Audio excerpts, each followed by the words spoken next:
real food news.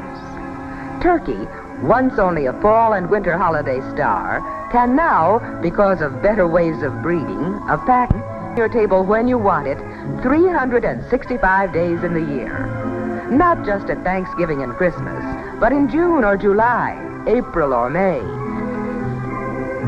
And it's news, too, good news, that now there's a turkey for every size family.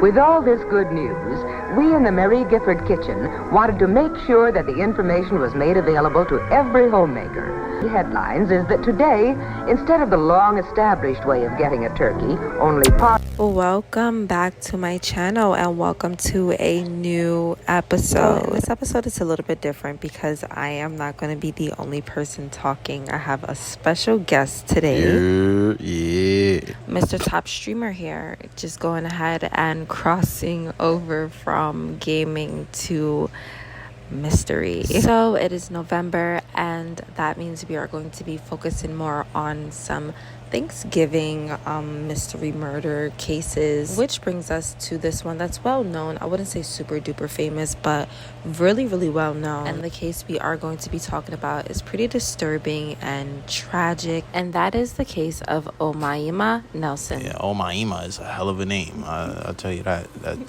That's a name. She's from Egypt, so yeah, pretty different. So like I mentioned earlier, she was born in Egypt, and she was born in the year 1968. Yeah, she was a bit on the older side. She was catching bodies in the 60s?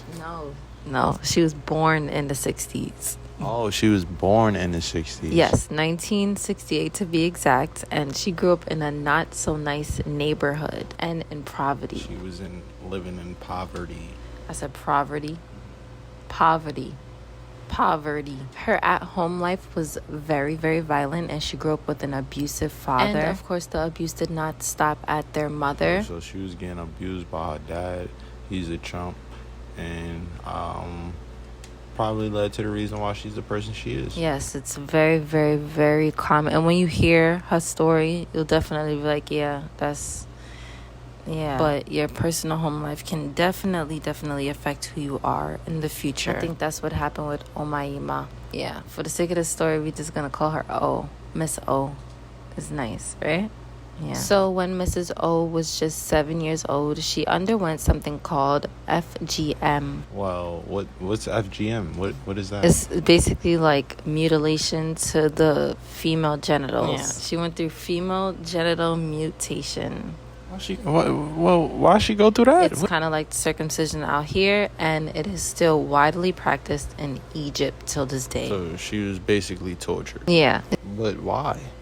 Like, what did they gain from these incisions? I don't know. My initial thought is like control or something or whatever.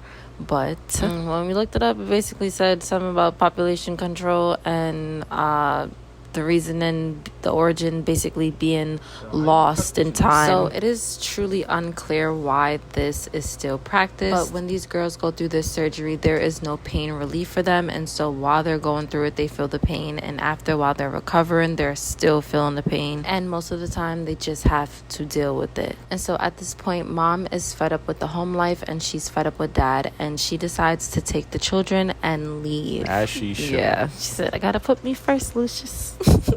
So she moved her and her children to a city in Egypt called Cairo. And though they were safe, the living conditions were still poor. So they called this place the City of Death. I'm not sure why they called it that. That was just the name. And the exact population of the city was unknown, but they know it was something over like 1 million people. And it was crammed, and the conditions was just horrible. I don't know. I'm sure not all parts is like, bad or what. Oh, damn. There's just a lot of bad that I heard, like, from tourists. So I know that they're, like, a bit money hungry out there. So, yeah. Or maybe that's just, like, with different races. I don't know. I really don't know, like, the story behind it. But for the most part, I know they're money hungry. I said that's what I can tell you. Yeah, they probably see the tourists and shiny, shiny. They want, what they have and stuff. So a marriage was arranged for Miss O, which is a pretty common thing for them to do in those areas. As you guys can see, the women do not have a lot of free will out there. So she was only 18 when she was married off to a man named Roger Stainbrook. And he was, of course, much, much, much older than her. And they went ahead and got married in 1986, and shortly after that he went ahead and moved her out to America, Texas to be exact. Your parents allowing you to be married to somebody that age while you're that age is just mind-blowing. It was an arranged marriage, yep. So they most likely arranged it for her, like picked the guy for her and stuff, and was like, hey, here's my daughter. Yep. The marriage was, of course, rushed and forced, and so it did not last long. It didn't take long for them to go ahead and get a divorce, but Mrs. O did not want to go ahead and go back to where she came from. She wanted to stay in America and explore the opportunities that they had out here. She barely spoke English, and she was new to, the country or whatever, and so it was really, really hard for her to go ahead and obtain a job, which of course made it difficult to have good living situations and just have money flowing in. She didn't know much about America, sadly, and so that resulted in her basically just using her looks to get by. She would, meet men in bars and, make her money. But soon after, she became a nanny and basically just started working these under the table jobs, basically where she would get paid instead of having to use a pay stub and go through the documents and the government and whatnot. I mean, that's like good for her to come out here and come up like that, because the wages out here, I'm pretty sure, are way higher than the wages out there for anything she was doing. So that's probably like a good power move. Exactly. I don't know what she was doing when she was in Egypt, what kind of jobs that she was working when she was in Egypt, but definitely I'm pretty sure they was probably getting paid close to nothing, especially in the city of Cairo where the conditions was just horrible. But she went ahead and used her good looks for something else, and of course got herself a modeling gig, which of course was not hard for her, because come on, look at her, like, let's be real, she is a beautiful lady. So at this time she was living in Los Angeles. She's moving up. She's like moving up on the ranks. Yes, very, very expensive. But her MO was to basically just jump from relationship to relationship and town to town. And she would actually do this under different alias names. I'm not sure for how long the relationships would be, but they were some pretty toxic relationships from the accounts of the men that she previously dated. And so in the year of 1989, Mrs. O, she enters her independent era, and she actually goes ahead and obtains her driver's license. Now, this was a good thing, obviously, for a while, but shortly after, she had went ahead and got 12 traffic violations, and she had been caught with a charge of theft for stealing a car that her 8-year-old boyfriend Jack had been leasing. I don't know why that was such a tongue twister. Like, I don't know why I cannot talk today. What the heck is going on? I think it's because I'm excited for the series. Whatever. Anyways, so the year is 1990, November to be exact, and Mrs. O meets a man that is much, much older than her. His name is Robert Hansen, and it is unclear how long they have been together. 9 times out of 10, he got with her when she wasn't legal, because if they've been together for a while, and we're now in the 90s, she was born in the 60s, I'm doing easy math right now, yeah, this dude was way ahead of her. Yes, definitely a possibility, and I'm also noticing a pattern. But she was young, so in no way, shape, or form are we blaming her. But at the time, they were living at Huntington Beach, and during the nasty time that they were having with each other, Mr. Henson decided to be tied up by Mrs. O. So he's old and weird. He likes weird stuff. He wants to be tied up and nonsense. Like, this dude's old and just demanding weird stuff. It was supposed to be some kind of like bondage thing. And so I'm pretty sure we know where this story is going. So he's tied up and she proceeds to pull a gun out on him. Now that's more like it. See, you ask for what you get. You want to be all tied up. Now she got you for good. Yeah.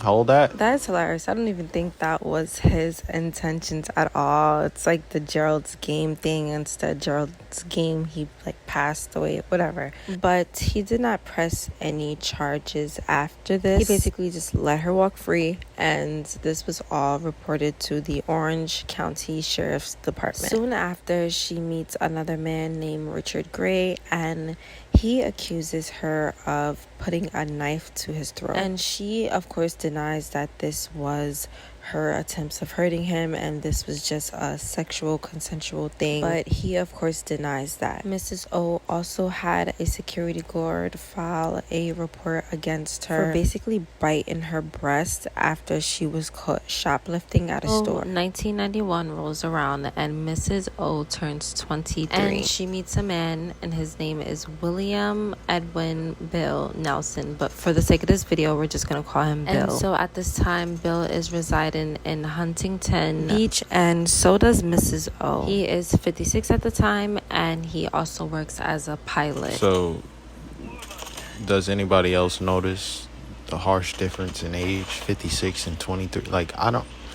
But he's pretty well off, and he also travels, so this is what Miss O feels that she needs. I mean, at this point in her life, yeah, she knows what she needs, I guess. So he's back and forth living in this area called Costa Mesa, and he's also doing work as a computer programmer. This might be interesting. He was just released from prison after doing 4 years, and he had actually attempted to smuggle 100 tons of Mary Jane. Judging from the timeline that I got that much longer. So, yeah, he's doing time in jail, smuggling weeds and stuff. He needs to sit down. Someone needs to get this guy in a home, in a nursing home or something. He's doing a lot. Yes, he seems to be very, very active. He actually tried to smuggle it from Mexico to his job. And then 2 days after he was released, he proposed to Miss O. Figures. Like, of course he came home and thought marriage. Not job, marriage.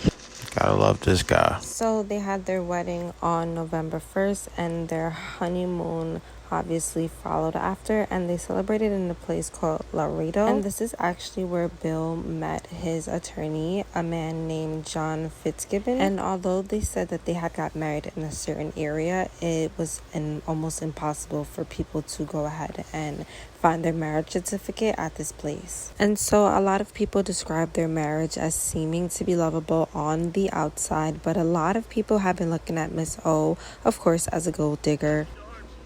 So for those of you that feel she's a gold digger, he's a rapist. So, like, let's be 50-50 here at least. Let's not blame it all on her. She was raped. Yes, the age difference is pretty wild, and definitely it just goes to show, like, with these situations, you know, obviously the man knows what he's, you know, coming into, because this is, like, you know, a young girl, so it's basically fair trade, and it's just honestly sad how common this is. But yes, a lot of his friends, family, a lot of the people around him felt as if she married him just for his funds. So before Mrs. O, Bill had actually been married previously, and at the time that he and Mrs. O was dating, him and his ex-wife Kathy, they was not divorced fully, and so at that time she was also questioning the authenticity of their marriage. And I'm pretty sure she had valid reason to question whether or not the marriage was authentic. Yeah, because he sucks. Yeah, and no one was able to find their marriage certificate in the area that they said that they got married at, so suspicion arose. Now it's November 1991 and Bill is nowhere to be found. He is missing and none of his family nor his friends has seen him. He's fairly grown, yes, but this is suspicious to everyone because he usually just keeps close contact. He keeps in contact with everyone, makes sure he calls, and time is going by and Bill ends up missing work, and so the alarm bells are going off. So his employer ends up going ahead and filing a missing report on him. So they, of course, want to go ahead and talk to Mrs. O, and she speaks to authorities, and she tells authorities that inside their apartment on Eldon Street, Bill had actually sexually assaulted her. So she stated that she was tied up during their little bondage session, and that's when it happened. From her accounts, she states that she had been able to break free from the restraints,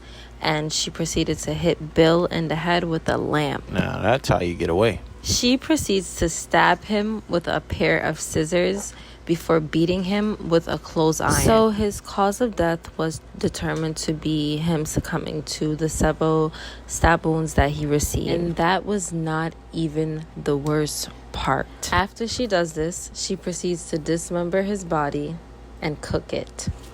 All right, now she's becoming a little bit ruthless. Yeah, that's yeah. Well, she actually first started to cook his head. She then proceeded to boil his hands and remove his fingerprints. And disclaimer, she then went ahead and put the mixed body parts with leftover turkey. She then disposed of him, and their neighbors complained of hearing their garbage disposal go off all night continuously. And her motive behind this, of course, was because she said he sexually assaulted her, and so she wanted to castrate him. So they assigned her a psychiatrist named David, of course, and she disclosed to him that she cooked his ribs in barbecue sauce and ate them. Yeah, I'm starting to feel more and more bad for her because it's like she lost herself even more dealing with this dude. She's just a lunatic. And like we was talking about before, it's probably also what she was seeing in the country that she came from. It's probably how they used to handle people,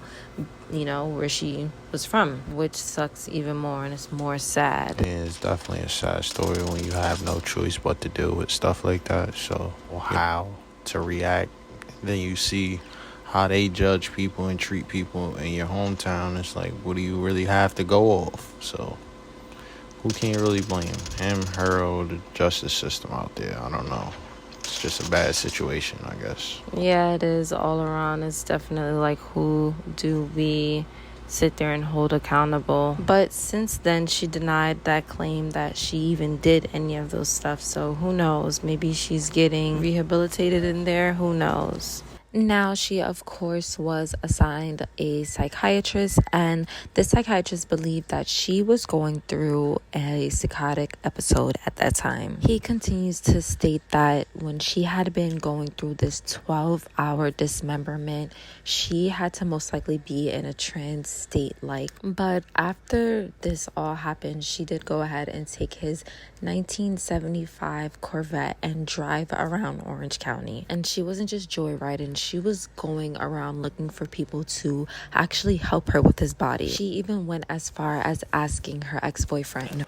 Yeah, she's just out here relying on anybody she think won't tell. And again, it's like she's desperate in a way, so she'll do anything. I don't know. She just needs to, stop. So she attempted to get help from a man named Richard Gray. This man had been living in California at the time. It's unclear if she wanted help with the body or help getting away or whatever, but he told her no. He was like, hell no, get away. I'm not trying to hear anything that you're spewing, saying, whatever, or what you did. So he did the smart thing and he alerted the police. This little tip-off from the police caused them to go ahead and search the residence of Miss O and Mr. Nelson. And when the police entered the residence, majority of the furniture and basically the home was covered in dried blood and pieces of Mr. Nelson. Some pieces were in tin foil, some packed in plastic bags, and others in boxes. There had been 11 containers filled with this man's body parts. That's just crazy how she just planned that out and just murdered this guy. I know he's a piece of shit, but bro, you're not much better. Some pieces were actually stuffed in the garage inside their car, and so I just can't imagine how it smelled in there. So there had been a pot of soup sitting on the stove, and I'm sure everybody knows where this is going, and I just feel for the police that had to see that nasty ass scene. In that pot on the stove had been leftover guck and him from where she had cooked him, and his severed head had been found in a nearby cooler, and his hands had been recovered in a deep fryer. Now, Mr. Nelson, her husband, he was a huge guy. He stood 6'4", about 230 pounds, but there was only 150 pounds of human meat that had been recovered from the scene. The remaining 80 pounds of body mass was still unaccounted for, and that happened to be the husband's genital area. And so they don't know what she did with that. So they chopped him up, and now they missing some of his body is just crazy. Very unorganized. Well, not they, she, because we don't know if she got any help. Well, excuse me, she. Well, she's been doing everything anyway, so it's not far-fetched. She's very strong, too, to, do all that stuff. Could have, or just nuts. Definitely. It could be a possibility. In the early morning hours of December 2nd, she had actually ran to one of her old friend's house. His name was Jose, and this man was actually a little closer to her in age. He was about 27 years old or something like that. He lived on Monte Vista Avenue at this time, and when she got there, she told him straight up, look, I was in a relationship, and this man, he put his hands on me and he sexually assaulted me, and she even had the bruises to prove it. And this sexual assault story that she put out, if it was true, I'm not discrediting her, but if it was true, would probably explain why his genitals had still been missing. But she did show Jose the cuts on her chest. She had ligature marks on her wrist, and she also had cuts on her thigh and on her feet. She then, of course, went ahead and asked him to help her get rid of the body, dispose of the body, because obviously she couldn't do it by herself. I explained before, Mr. Nelson was a very huge guy, and so she needed help. Now, I know that she expressed that this happened after, but a part of me is thinking maybe it happened before, and that's how she was able to, get it in the car and, things like that, but just speculating. Now, mind you, she brought Mr. Nelson's body parts in a disposable bag to his front doorstep in the broad daylight, and her plan was to go ahead and dispose of these body parts and this disposable bag around Newport Beach. Now, you guys are probably sitting and wondering, what did Jose get in exchange for his help? Because when we were researching this case, the same time that we have been making this video, we were actively researching this case. So us talking to you guys, this is our raw reaction to what's going on, basically. And so I was sitting here and I'm like, what did she give him in exchange for his service? And so in exchange for his help, Jose was promised several appliances, and he was also falsely promised $75,000 from a safe that only contained $100. And now, another speculation, it caused me to think, did she think she was going to get money from Mr. Nelson and, would up her bank account? Was that the real reasoning for his demise, or maybe an add-on reason, or she knew she was going to get money from somewhere? Who knows? Or maybe this was just one of her schemes and she was just going to lie her way through it. Jose must have been terrified, because he was like, yeah, okay, I'm going to help you. He went ahead and he's like, let me go get my truck, and he really goes and he calls the police. Another smart man. Not gonna lie, that's low-key good for her ass. She don't deserve to be out here able to do that again. Now, before Mrs. O had even told the police that there was actually a fight that had went down, before she even confessed to it, when she was initially questioned by the police, she had actually came up with this elaborate story telling them that there was 3 men and 2 women that burst into the apartment, drugged her, and murdered Mr. Nelson. She expressed that this was just their little attempt to frame her, basically. Now, she tells the police after this, she lets her neighbor borrow the car or something like that. And I'm just like, why would you let the neighbor borrow your car after you were drugged and your husband was murdered? I'm confused. And second of all, why would someone be framing you for your husband's murder? Like, I don't get that part either. And I am sure from the jump the police knew that it was Mrs. O. Like, the second that this whole situation occurred and they arrived to the scene, I am pretty sure that she was suspect number one. I feel like at this point, you're a big enough girl, the type shit she was doing, like, just own up to it, because you sound stupid.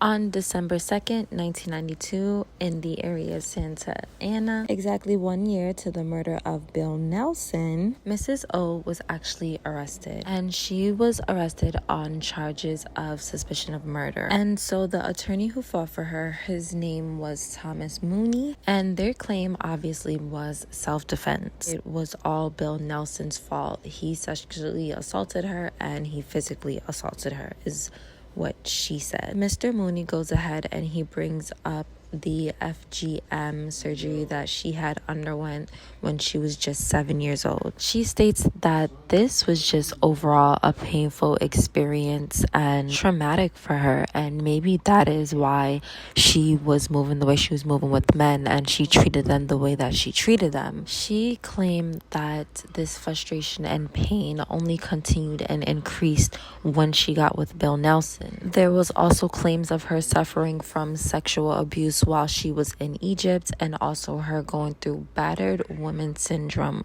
while she was with Nelson. And so I hadn't even known this from the beginning, but Bill and Miss O had only been together for 3 weeks, well, married for 3 weeks. She claims that during this time, Nelson was very sexual and physically abusive towards her, and she stated that she was constantly in fear while living with him. Bill would allegedly threaten to kill her numerous times, and he would threaten to falsely deport her, basically send her back to where she came from. His ex-wife took the stand in his defense and went ahead and said while they was married, in their duration of their marriage, there was no violence from Bill at all. And the prosecutors argued this as well with some evidence from her recently deceased ex-husband. They did go ahead and conduct a medical examination for Mrs. O in 1991, but there was no signs of sexual abuse. What they did find signs of was ligature marks on Mr. Nelson. And so if you guys can remember, they would do this thing where they would tie each other up and, do sexual things. And so I wonder if that's what occurred that day, and as Mrs. O usually does, just speculation, she probably shot him and that's why he had the ligature marks. He was tied up. But this is just my theory. This is just speculation. I usually do not put my theories in here, but it all just basically ties together. And so after deliberating for a few days, they finally came to an agreement, and on January 12th, 1993, she was convicted of second-degree murder. Mrs. O had been sentenced to 27 years in prison. She had first been housed in the Central California Women's Facility, and then later on she was transferred to California's Institution for Women. In the year of 2006, they caught up with Mrs. O, who expressed to them in an interview that she was now a born-again Christian. Now, around the same time, she had been awarded conjugal visits with a man that she was frequent with that was in his 70s, I believe. He had actually sadly passed away later on in 2011. And in order for them to get conjugal visits, he was telling the jail that he was her husband, but later on he had been denied because they found out that that was not true. But while Mrs. O was locked up, she was getting into trouble for fighting, stealing, failing to comply with grooming standards, and just overall failing to comply with rules. She was first eligible for parole in the year of 2006, but the court actually denied it. And then again, she was denied in 2011 because they stated she would be a danger to the public, and Mrs. O would not be able to go ahead and apply for parole again until 2026. And so that brings us to the end of this video, and I really want to know how you guys felt about me incorporating someone else into the video, and I also want to hear your ideas on this case, because honestly, when I was researching it and covering it, it disturbed me to the core, like the fact that this case is even associated with Thanksgiving just turns my stomach completely. And yeah, if you guys have any cases that you want me to cover for the Thanksgiving or Christmas holiday, or just overall in general, please refer to my contacts in the description box and in the first comment. And I will see you guys in the next video. Stay safe, and please do not cook anybody. This is fun. I wouldn't mind doing this again.